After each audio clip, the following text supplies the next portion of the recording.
চতুরায় মহাশয়, আমাদের মধ্যে উপস্থিত আমাদের আসাম প্রদেশ কংগ্রেসের শ্রদ্ধেয় সভাপতি রিপুন বরা মহাশয়, মাননীয় সাংসদ, আমাদের মধ্যে উপস্থিত আমাদের ক্যাম্পেইন কমিটির চেয়ারম্যান এবং লোকসভার মাননীয় সাংসদ প্রদ্যোৎ বরদলৈ মহাশয়,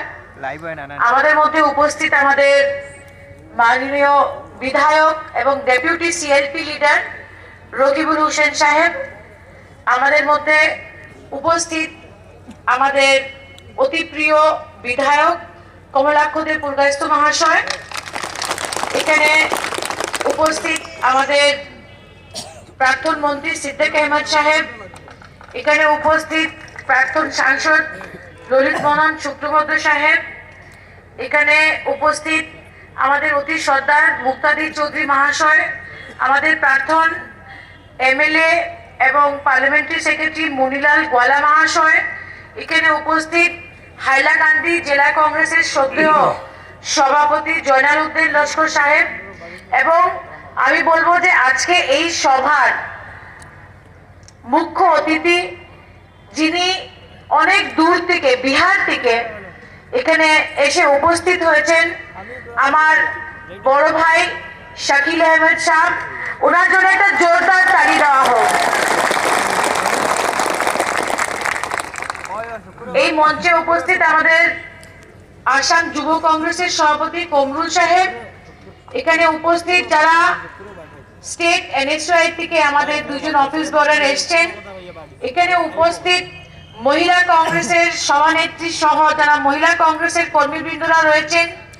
ইয়াং ব্রিগেড, সেবা দল ছাড়া বিভিন্ন SC ST cell, minority cell, বিভিন্ন সেলের যারা নেতারা রয়েছেন, এখানে উপস্থিত করিমপুর জেলার বিভিন্ন অঞ্চল থেকে যারা মন্ডল কংগ্রেস, বুথ কংগ্রেস, ব্লক কংগ্রেসের যারা নেতারা এসছেন, এবং শুধু নাগরিকবৃন্দ, আমার সাংবাদিক বন্ধুরা, যদি কারুর নাম আমি বাদ দিয়ে থাকি আমি প্রথমেই ক্ষমা চেয়ে নিচ্ছি, অনেক সময় এটা হয় কিছু খারাপ পাবেন না। আজকে এই সভাটা সবার মূল উদ্দেশ্য ছিল যে আমাদের যারা নেতারা আগামী বিধানসভার নির্বাচনে নেতৃত্ব দেবেন তাদেরকে এই মঞ্চে আপনাদের সম্মুখে এসে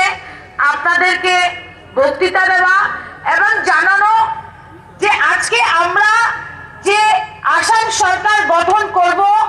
আমরা যে ভোট ভিক্ষা আজকে জনসাধারণের সামনে করব, আমরা সেই ভোট ভিক্ষা করার আগে জনসাধারণের সম্মুখে গিয়ে বলবো যে কংগ্রেসকে কেন ভোট দিতে। আমার আগে রিপুন বরাজি, প্রদ্যোৎ বরদলৈজি, সিদ্দিক আহমদ বিস্তারিতভাবে অনেক কথা বলেছে, আমি দীর্ঘ বক্তৃতা রাখবো না, কিন্তু শুধু দুই তিনটা কথা বলবো যে আজকে বরাকের মাটিতে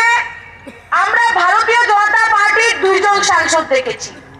আজকে বরাকের মাটিতে 8 জন বিধায়ক আছে ভারতীয় জনতা পার্টির, কিন্তু আমি জিজ্ঞেস করতে চাই বরাকের জনসাধারণকে, সব জাতি ধর্ম ভাষার মানুষকে, যে আজকে 8 জন বিধায়ক 2 জন সাংসদ থাকার সত্ত্বেও বরাকের যুব সমাজের চাকরি হয় না কেন, জবাব চাই। আজকে আমি জিজ্ঞেস করতে চাই ভারতীয় জনতা পার্টির 2 জন সাংসদ আর 8 জন বিধায়ককে যে আপনাদের লজ্জা করে না যখন আসামের মুখ্যমন্ত্রী চাকরির অ্যাপয়েন্টমেন্ট লেটার দেয় আপনারা পিছনে দাঁড়িয়ে তালি মারেন, আর বরাকের ছেলেমেয়েরা আজকে না খেয়ে মরে যাচ্ছে। আমাদের জবাব চাই। বিজেপির সর্বভারতীয় সভাপতি জেপি নাড্ডা শিলচরে একটা বড় সভা করে গেছিলেন, কেউ বলে 20,000 মানুষ হয়েছে, কেউ বলে 25,000 মানুষ হয়েছে, বিজেপি বলে 50,000 মানুষ হয়েছে। আমি আপনাদের বলতে চাই যে ওরা তাদের মিটিং এ কি করে মানুষ নিয়ে যায়, তাদেরকে ভয় দেখানো হয় যে বিজেপির মিটিং এ না আসলে আমরা অরুণোদয়ের স্কিম কেটে দেব। কারণ বিজেপির রাজনীতি ভয়ের রাজনীতি। আজকে কেউ ফেসবুকে লিখতে পারে না, ওর এগেইনস্টে আজকে কেস হয়। আজকে বিজেপির কোনো এমএলএর বিরুদ্ধে কোনো রকমের আন্দোলন করা যায় না, পুলিশ আজকে কেস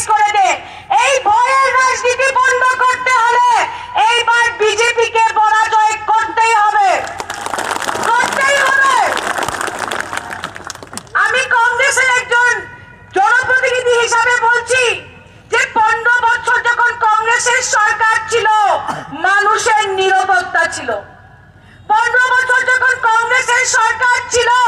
সব জাতি ধর্মকে নিয়ে আমাদের প্রয়াত নেতা তরুণ গগৈ, আমাদের প্রয়াত নেতা সন্তোষ মোহন দেব সবাই মিলে